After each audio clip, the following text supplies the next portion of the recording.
Glad you're all here this morning. Beautiful morning. And two main reasons we're here today is the 233rd anniversary of the battle here that started on October the 6th. And the second reason is this beautiful monument behind us. We're going to talk more about that with some special people that are here today. Our color guard is going to begin soon, and I would ask that you all stand and honor the flag. And for all veterans, please render the hand salute. And remain standing. I'll get it. Good thing Suzanne's here. Remain standing until after the national anthem. Jim?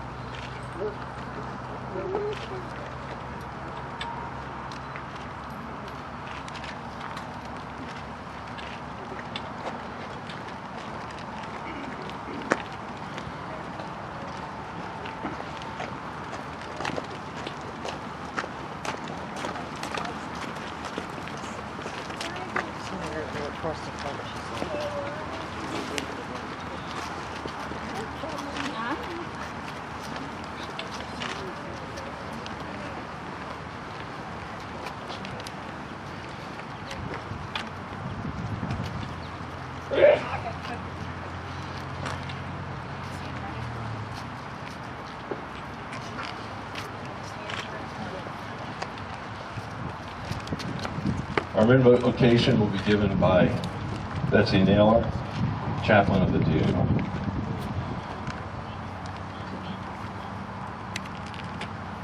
May we bow our heads? Heavenly Father, we give you thanks for our patriot ancestors who had the courage to settle this great land and the vision to build a strong nation. We are ever grateful for the commitment of our society's founders to commemorate and to perpetuate the spirit and the purpose of these extraordinary men and women. Grant us wisdom and understanding as we strive to protect and preserve our American heritage so that the future generations may continue to live in freedom and peace. It is in thy name we pray these things. Amen.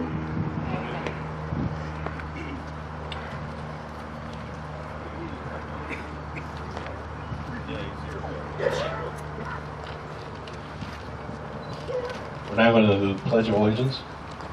I pledge allegiance to the flag of the United States of America, and to the republic for which it stands, one nation, under God, indivisible, with liberty and justice for all.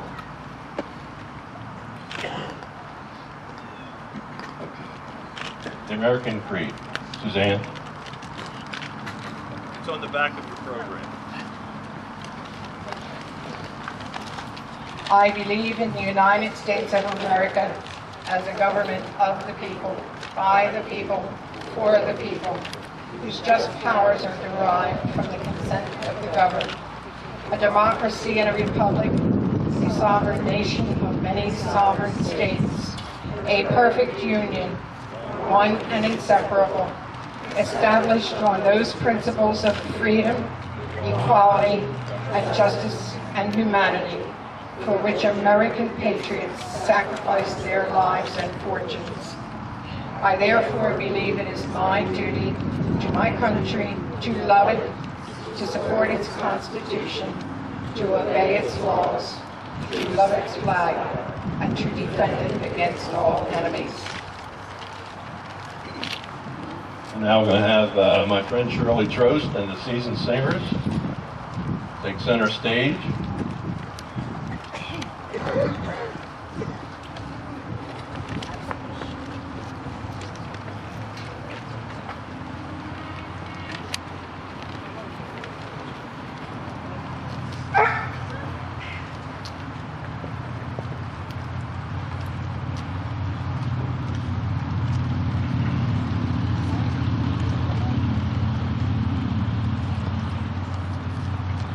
Good morning. I'm not using a microphone, I'm using my teacher voice.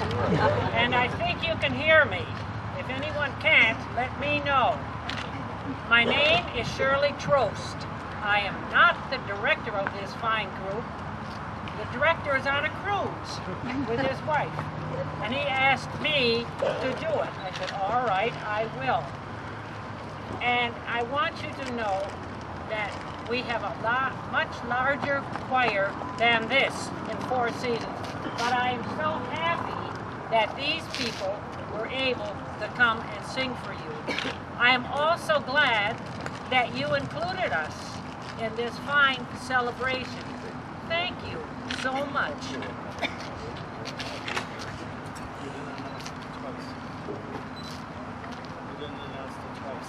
Oh, thank you. They changed something on me the last minute, and we are going to sing it first, and then we'd like to have all of you join in. Thank you, Jean.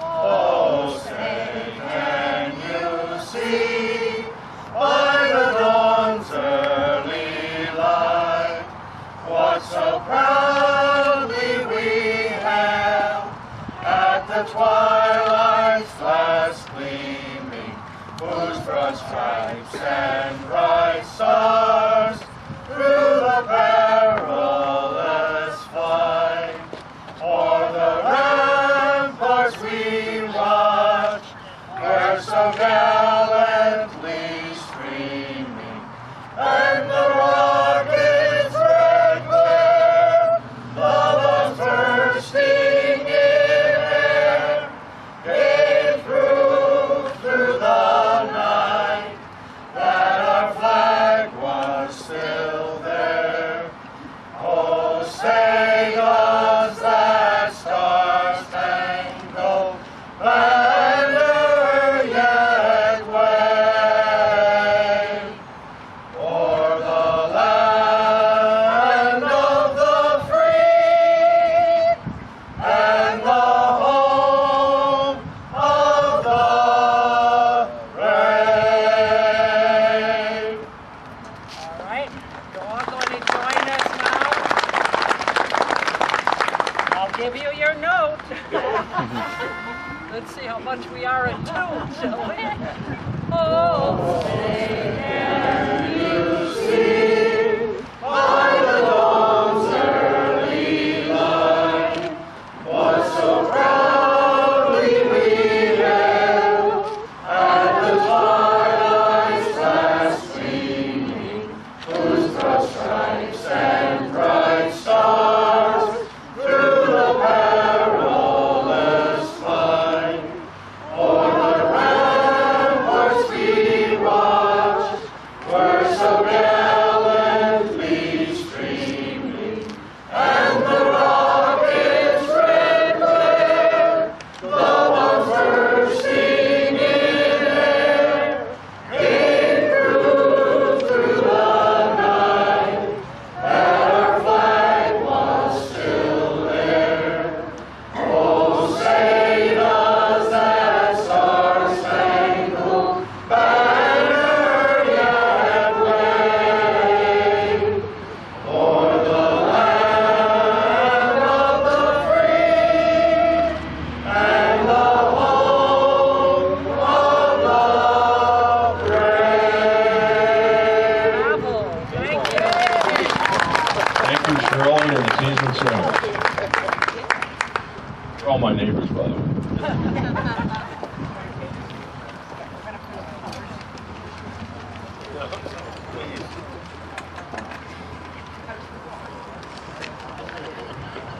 And we'd like the scouts to post the colors now.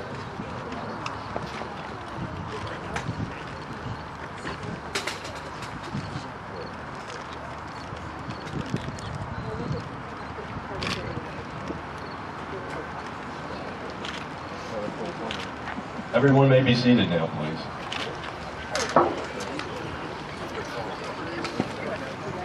And now I'd like to introduce our friend and compatriot, Suzanne Smith, Regent of the General Lafayette Chapter, DAR. Thank you so much, Earl. We have many people to greet today, and we have greetings to bring to you. Among our guests today, we are happy to introduce to you descendants of the families who were very much involved, the integral part of this monument, from the concept, design, and delivery of this monument. From the architect's family, please rise as I call your name so that we may greet you. From the architect's family, Dale Long Shelton. From the O.J. Hamel Company, Helen Derdario Grice. Thank you. And I have another guest I'd like to acknowledge, if he would please stand.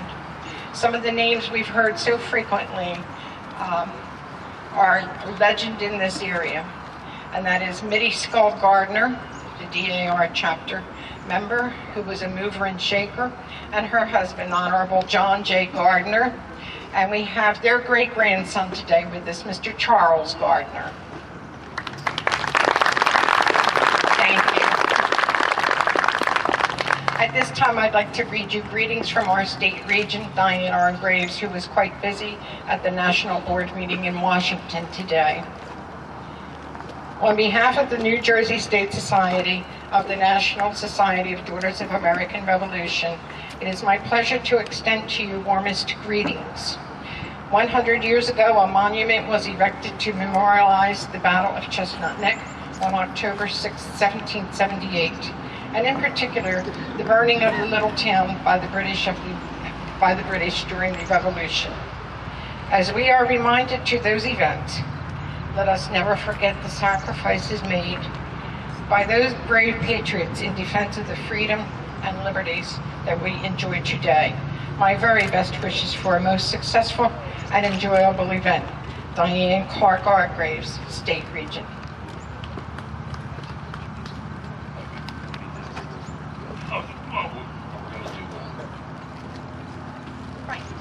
I'd now like to introduce the president of the Colonel Richard Summers chapter, Sons of the American Revolution, Reverend Norm Goss. They invited me in order to be politically correct, to make sure that the guys were included. Thank you, Suzanne. First of all, I want to welcome all of you and let you know that in the back we have some genealogy tables if you're interested in finding out how you could become part of either the DAR or the SAR, if you're related to people who fought in the 3rd Battalion or any other part of the American Revolution. Please go to the tables in the back. Second of all, I would like to make mention of a thank you. If you notice over here, there's a beautiful anchor posted. That anchor, as far as we can tell, I'm going to be very careful how I say this because old anchors don't come with labels on them. But as far as we can tell, that anchor comes from the period of the time that this battle took place and all the British captive ships were sunk. And it's designed after that period, and we want to thank the folks from Chestnut Neck Marina for their gracious donation, and thank you. My glasses are foggy here. I know you have a Marianne. Yes, you're there too. Thank you very much to you and your family for donating that. They not only donated it, they came out and laid the concrete and did all the work, so we are greatly appreciative. I'd like you to introduce, I'd like to introduce you to the SAR State President, Clark McCullough. Clark, if you would just come here, and if you would introduce the other folks from the state that are here. Okay, with me this afternoon is my Chief of Staff, Mr. Robert Meyer. He's taking my photo right now. He's wearing the same uniform as I am. On behalf of the SAR, it's a great honor and privilege to be here at this dedication of the 100th DAR celebration of this marker and the 233rd commencement of the battle that our patriots fought against the British. And as Norman said, it's important that we remember the history of our country, and starting with the patriots, that's where we started. And we have many tables, as Norman indicated, that will help you get you into the organizations of the SAR and the DAR. We also have, of course, memberships with the CAR. And we don't have anyone present here today, but I'll be here with Bob. We'll be glad to talk to you about that and getting your kids involved. It could be a family thing if we can get everybody involved. And once again, I hope you enjoy the day. We've got a great weather, and it's a great honor. Thanks. Thank you for driving down from that foreign land of North Jersey.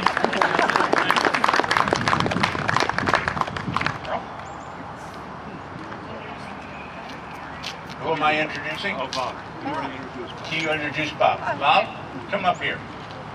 Bob does a wonderful job for the SAR. His job is to keep Clark out of trouble. He travels with you. Hello, everybody. I want to say thank you for coming out today, but I also want to bring greetings on another organization, the Sons of the Revolution, which I am also a member in. So on behalf of the Sons of the Revolution, I would like to say greetings. Thank you, sir. It's good to have you here.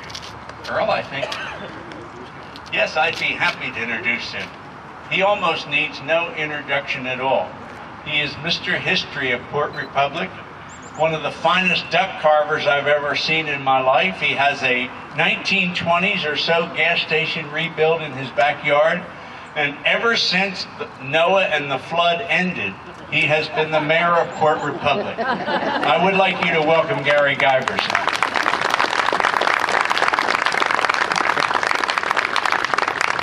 Well, thank you. Here we are again, another beautiful, beautiful day, blessed by the Lord. I've stood here a few times as the mayor, welcoming people to the SAR and DAR goings-on that we're all so proud of. My family was here to welcome all these other SAR and DAR people.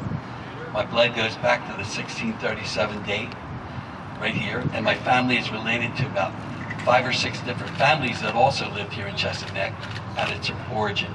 This was a shipbuilder's town. We had the beautiful river here, the Mullica, to my left. If you ever get a chance to canoe its headwaters, it's one of the most beautiful, pristine areas in America today, the Mullica River.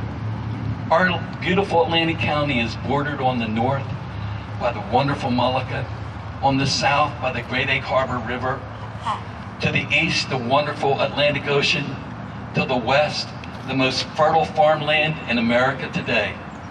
We are so blessed here in Port Republic to live in this wonderful county we call Atlantic.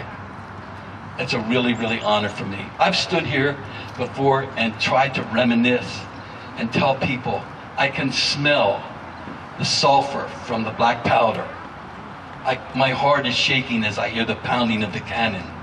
Well, behind me today is a real one. We're going to smell the smoke. We're going to make our chest cavities rumble. Thank you for all the help from the SAR and DAR putting this wonderful event together. It's so nice for me to be able to do here.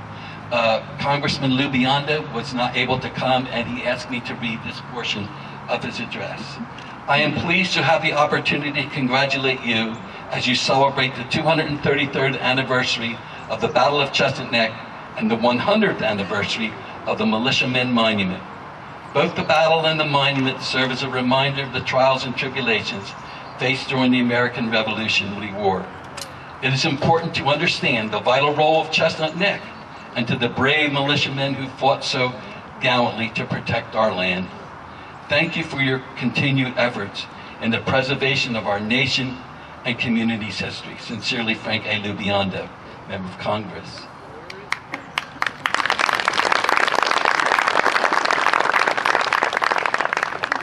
Chestnut Neck is really a unique area. Because of the Atlantic white cedars that grew up the river, this is a true estuary system where the salt water from the beautiful ocean comes into Great Bay. Great Bay mixes with the waters that come from the Oswego, from the Wading River, from the headwaters of the Mullica itself, and mingle with the salt water, making this area an estuary. That's what an estuary is, where salt and fresh waters meet. Wherever these was an estuary, there was a beautiful Atlantic white cedar tree. This cedar tree once grew, I believe, to a height of over 200 feet. There's evidence of these trees, and they're buried beneath 7 to 8, 9 feet of meadow mud, where the creeks and the streams and the runoff carved smaller rivers and lakes and ponds. There's evidence of these trees that were 4 to 5, 6 feet in diameter at some times. This beautiful Atlantic white cedar. I want to get photographs of them to back up my statement, because no one has seen these. They're not in any museum, they're not in any place. If we can dig one up and haul it here, I'd love to do that. They used to take these stumps from these trees on a blowout tide when the wind was out of the northwest. They'd hook chains to them and barrels that were plugged severely and tightly. And when the tide rose, the pressure from the air in the barrels would pull those stumps out of the mud. They then came by boat and pulled the stumps up with a winch and took them and used froes and axes, and they would split them into shingles. These mud shingles, as they're called, are on some of the oldest buildings in America today. There's a building in York, Maine, that was shingled with shingles from the Mullica River in New Jersey. It still stands today. If you ever get to that area of our beautiful country, York, Maine, it's right over the borderline there. Beautiful town. Asked the guy in the hardware store, he told Mayor Gary where it was. We're so honored today to have the relatives of this beautiful monument here who had to do with it.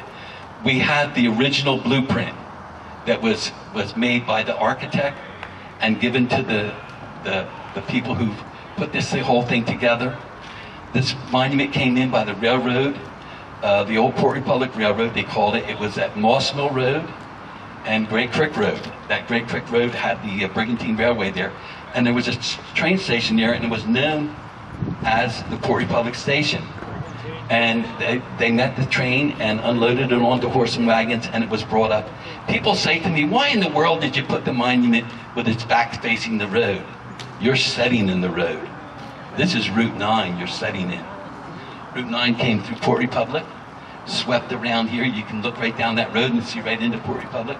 Come around here, went over to the ferry at first, and then the bridge was put in later. But this was Route 9. This is the main highway, north and south from New Jersey. The Parkway has made it an old timer now, but it's here. This is Route 9, and the monument faced the road. Right in front of the monument, if you walk down that little pathway, was the old sand fort of Fort Hill, where we didn't have a cannon. We had requisitioned George Washington for a cannon, and they were not able to get one here. So we took some cedar logs, and we cut them the length of a cannon barrel, and we put them on an old set of wagon wheels, and we pointed them at the river. This was a diversionary thing to let them know they couldn't just sail in here and take Port Republic. Chesapeake Neck, I'm sorry. I always refer to Chesapeake Neck as part of Port. They came on this day to put out a nest of rebel pirates, the name given to Chesapeake Neck and this battle by our good friend who wrote this book, Earl, what was his name? Franklin Kemp, I'm sorry. When you get old, you get these brain farts in your head and you can't remember names. But anyway, he wrote this wonderful book, A Nest of Rebel Pirates. There was more tonnage brought into Chesapeake Neck during the Revolutionary War as booty from the privateer captains who sailed from this area than any seaport in the United States of America at the time. And there's evidence of this fact because every single pound, every nail, every yard of cloth that was taken from the ships had to be documented, weighed, and they were sold at auction. The auction was posted in the Philadelphia Gazette, which is the Philadelphia newspaper at the time, and it had the largest spread of a newspaper. So there's evidence of the tonnage that was brought here. No town, no place in America can boast of a more successful privateering during the American Revolution than this hallowed ground which we now sit and stand on, Chestnut Neck. May God continue to bless this wonderful area, this wonderful town, this wonderful county, this wonderful nation. And I am so honored and so rewarded just to be the mayor of this wonderful little town. Welcome, welcome, come back. Canoe the beautiful Mullica, the Egg Harbor River. Enjoy this wonderful county. I'd like to introduce you now someone for the county, Alex Marino, who has a presentation to give. Alex represents Dennis Levinson from the county. Thank you, Mayor. I don't know how to follow that up. I know Dennis Levinson. If you know the county executive, he would, because he's a retired history teacher, and he probably could speak. He's probably the only person I know who could speak longer than Mayor Gary on Chestnut Neck. But I am here on behalf of the Atlantic County executive. He'd like me to present this to the citizens out here. On behalf of the citizens of Atlantic County Executive Dennis Levinson proudly joins the Colonel Richard Summers chapter, New Jersey Society, Sons of the American Revolution, in commemorating the 100th anniversary of the Militiaman Monument and the 233rd anniversary of the Battle of Chestnut Neck, Atlantic County's only Revolutionary War battle. Presented today, October 8, 2011. Thank you.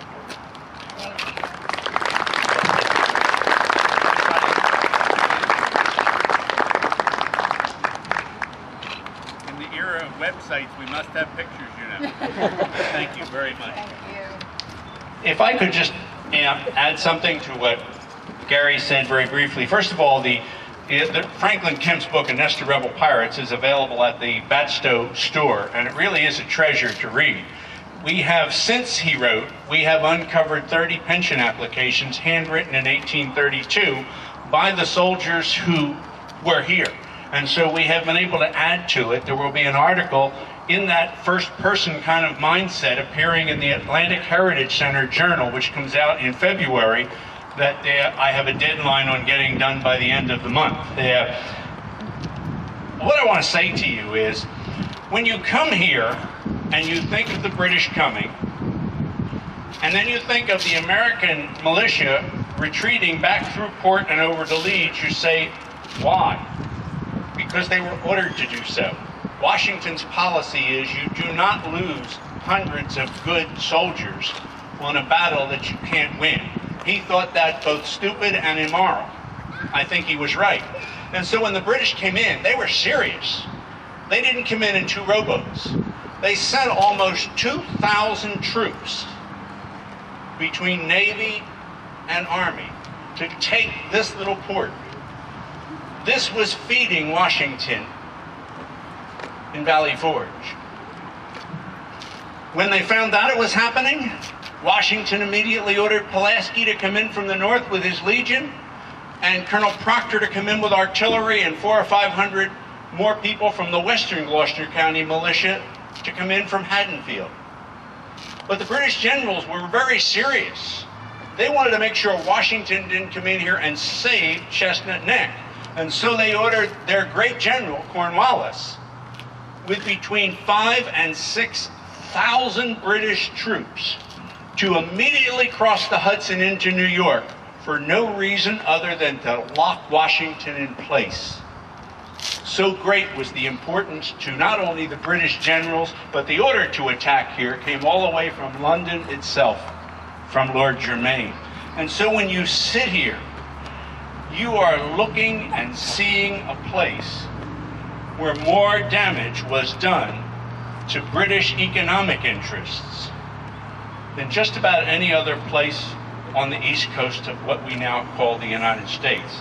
And the way we beat the British wasn't by killing so many. We beat them. Well, the greenheads, yes, we understand, took them away. Thank God they're not here today.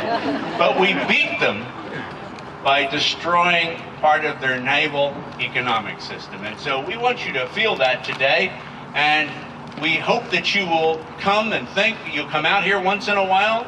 We have other plans for the area, and we hope that you will look forward to that article that will be in the Heritage Center Journal sometime next year, so you can learn more about your history and the 250 families who defended what we now call Atlantic County. Thank you, Earl.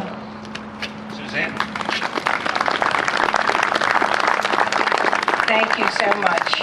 Now you're updated of why we're here, and today we're celebrating really the monument that reflects our heritage, but our ancestors, our families, who had everything to do with imagining this monument, designing it, making it, and getting it here. Today we celebrate the 100th birthday of this monument. In the beginning of this chapter, the General Lafayette chapter of the DAR, which was incorporated in 1896, a long time. It's 115 years worth of records to go through. Very early on, it was comprised of people who lived in this area, people who were living in Atlantic City, which was an up-and-coming place at that time, people who lived in the country areas such as here. There were descendants of the original settlers.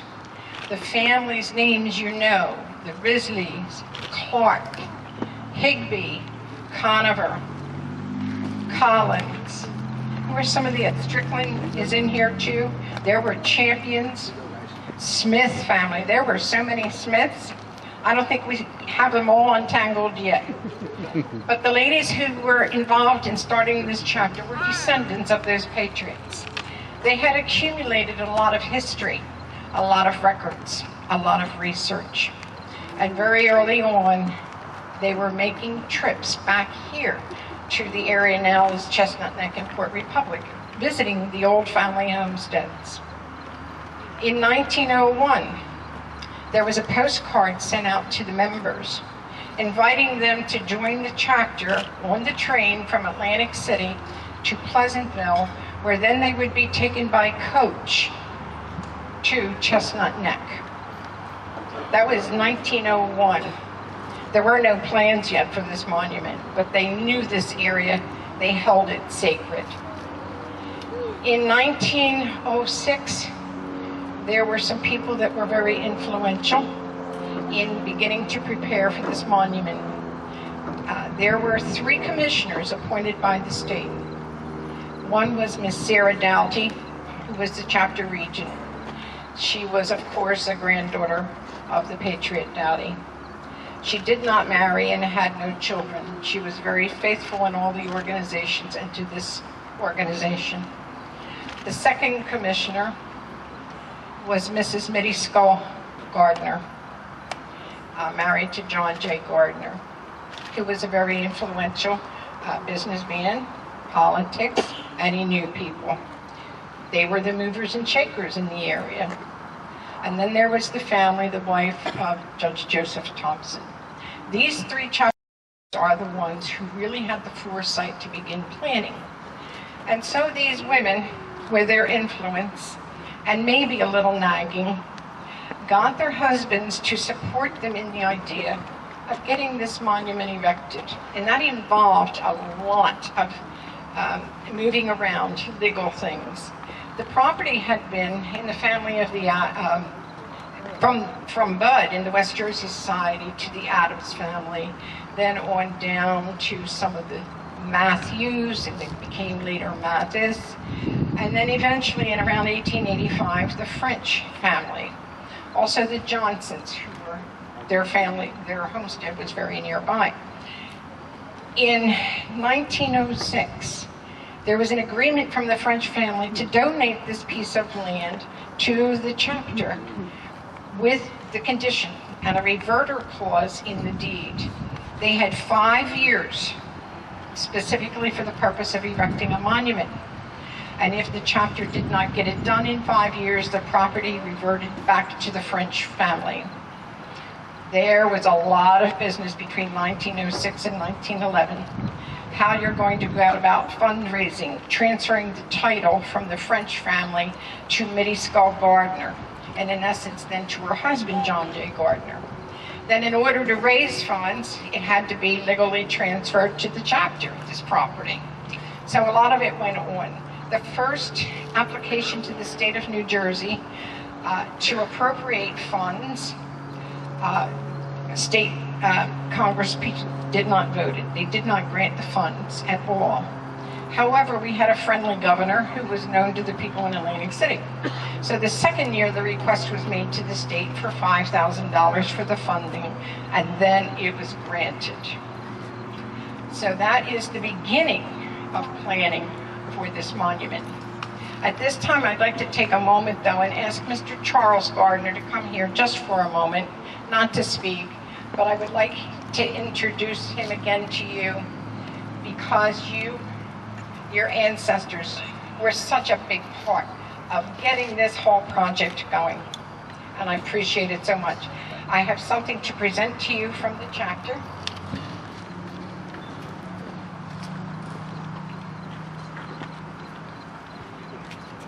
On behalf of the chapter, a photo of the monument as it is now.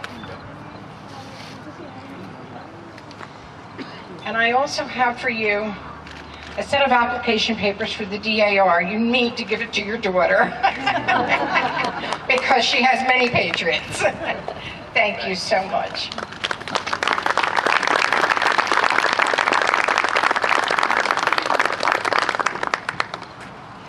The second person I'd like to introduce, if you would please come and accompany me, Dale.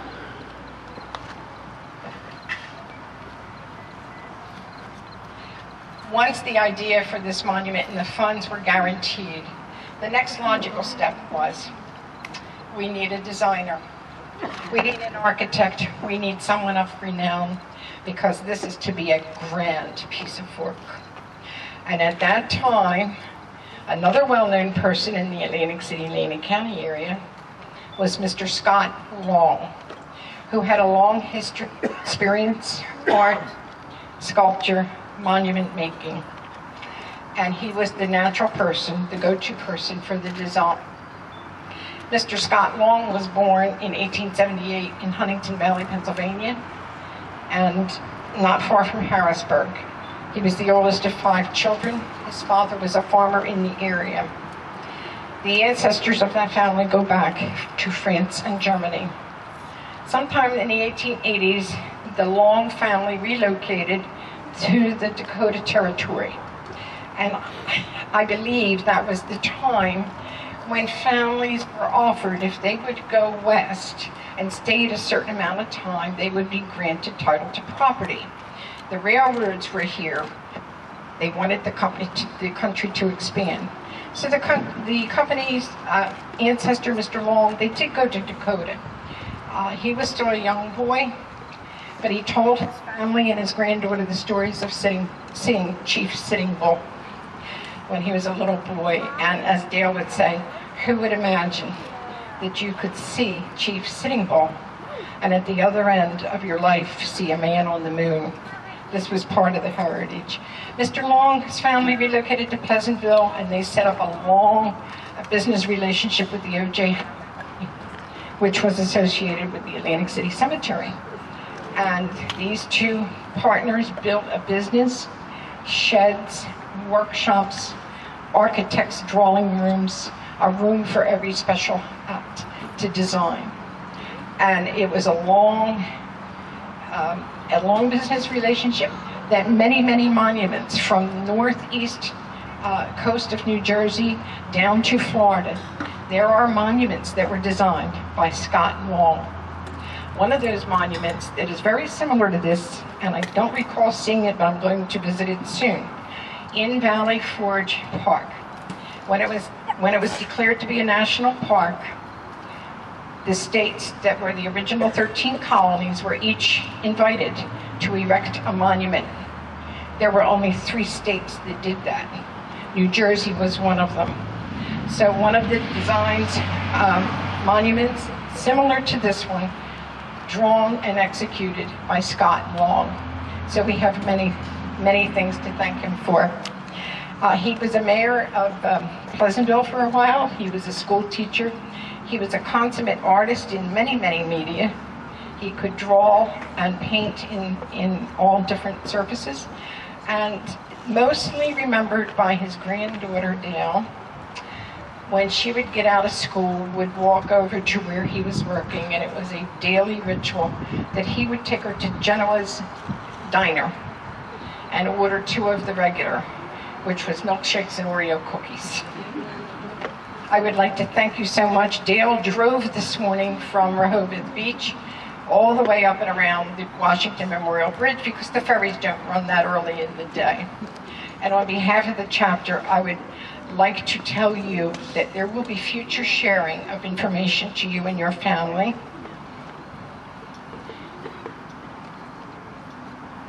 And we present to you today's monument picture. We thank you so much.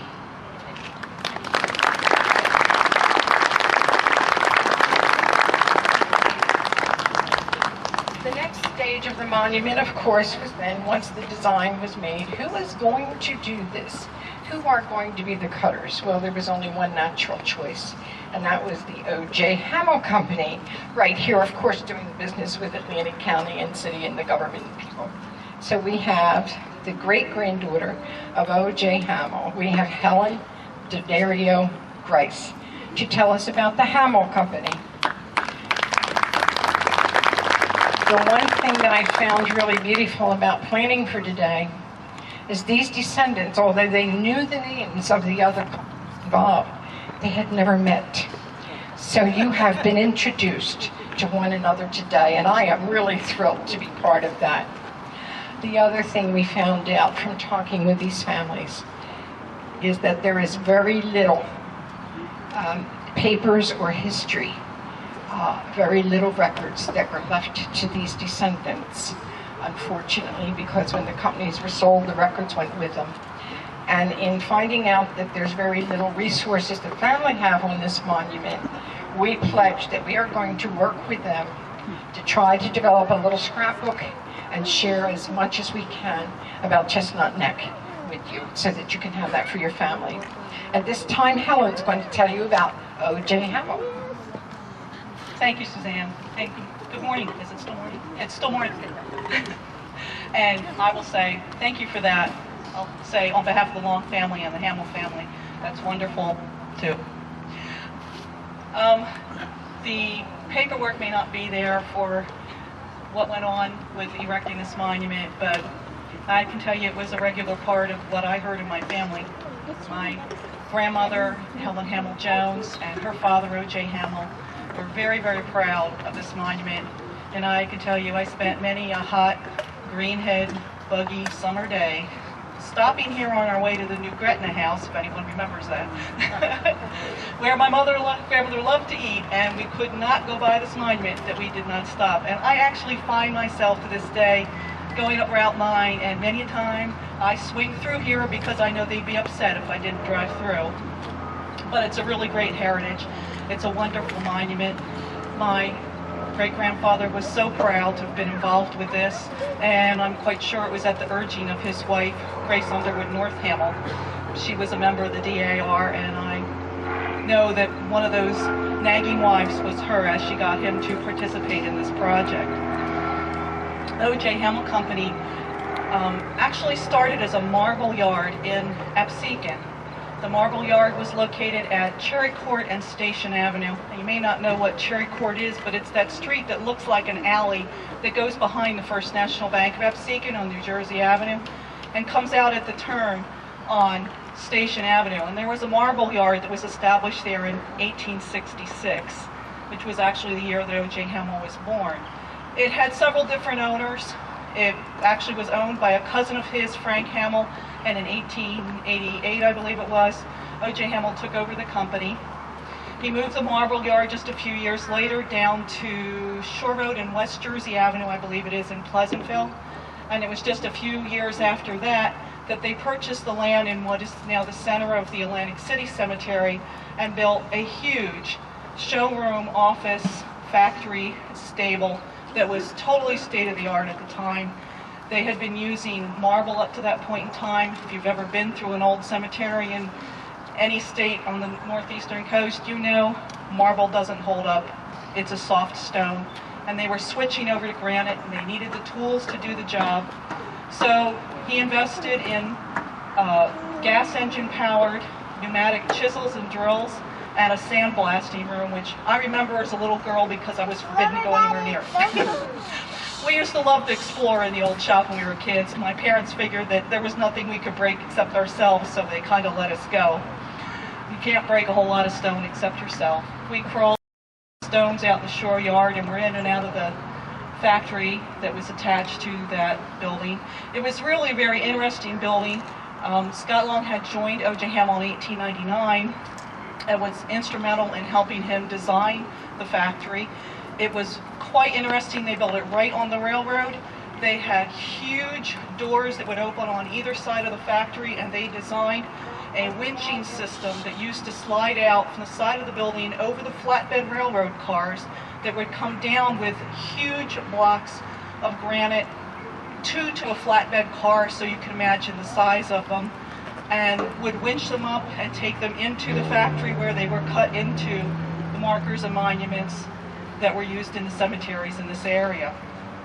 O.J. Hamel Company was quite large. They had over 100 offices east of the Mississippi River at their height, and they were still based in the office in Pleasantville. He was quite an important businessman and was elected for many years as the president of the National Retail Monument Dealers Association.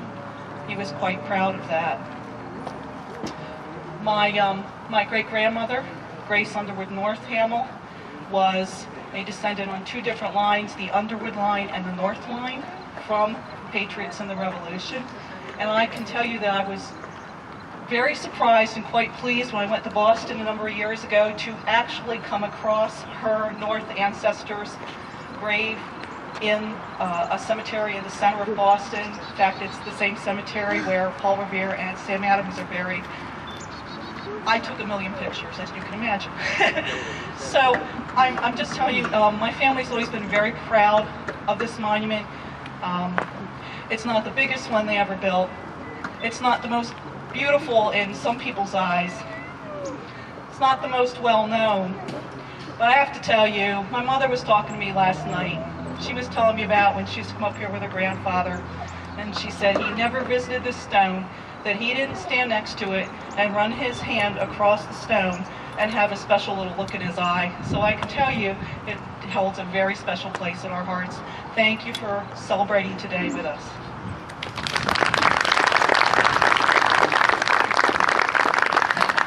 Thank you so much, Helen. She mentioned her mother. Her mother was born in 1928, I believe. She lives in Indiana. For a year and a half, she planned to be here today with us. She is recovering from hip surgery, and she is doggoning it every day that she could not be here, but she will be in December, and we are going to meet. And thank you, Helen, on behalf of the chapter. We present you with our beautiful photo. And this photo, by the way, was done by Earl Kane a few years ago, and it's a beautiful photo. And I have something special for you. Your great-grandmother was a DAR member. The cousin, Miss Ethel Hamel, was our chapter regent at one time. And when I talked to your mother, Virginia, I really got on her that she never became a member. I am nagging her to death. She is going to continue to be nagged, so I have for you, Helen, a set of application papers, and you can copy them for you and your mother. So thank you again. I need to do it. I'm nagging. Thank you. Thank you, everyone. Thank you so much. And Mr. Gardner, I'm so sorry. I had something for you also. Mr. Gardner did not know anything of his great-grandmother's family, the Skull family. She's my great-great-aunt, and I can fill in those pieces. So for you, copies of yearbooks from the County Heritage Center, and you will find Skull genealogy in there. Get started. Thank you very much.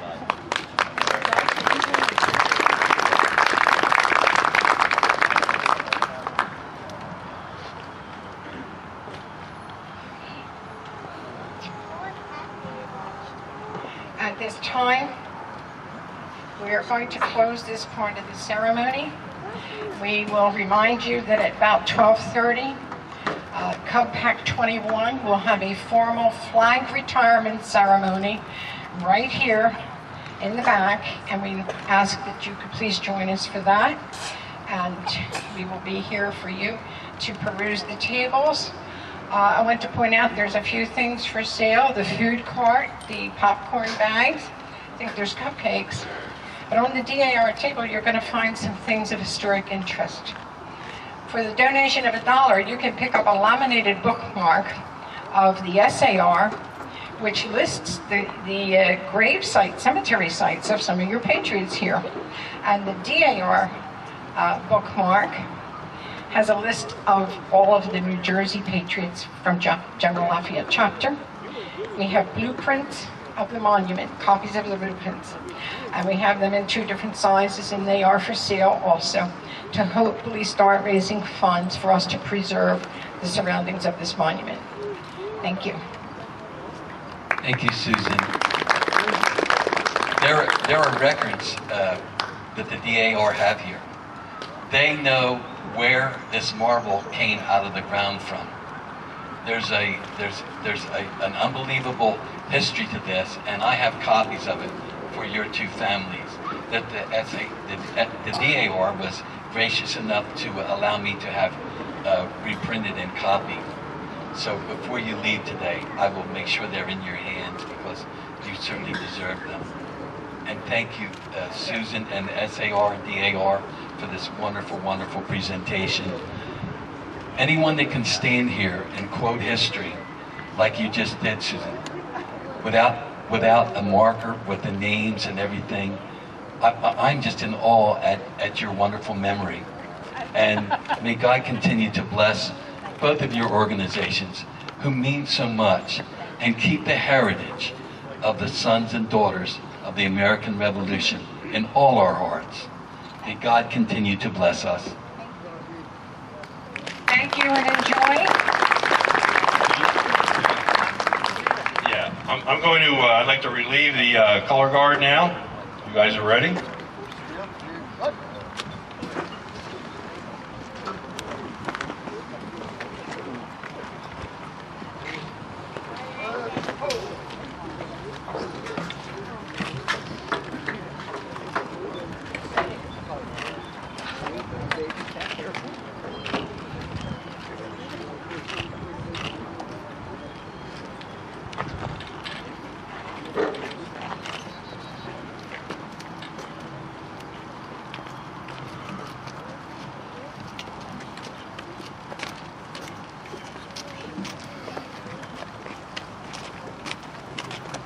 Okay, everyone, as been mentioned, we're going to take a little lunch break. There's plenty to eat here. There's a nice little cafe if you want to walk about 300 feet. That's got $1 million view on the Mullica.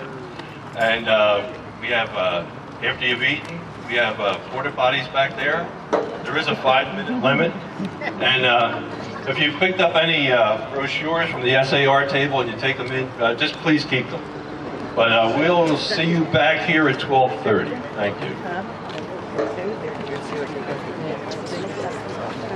It is so. No, I think it's so.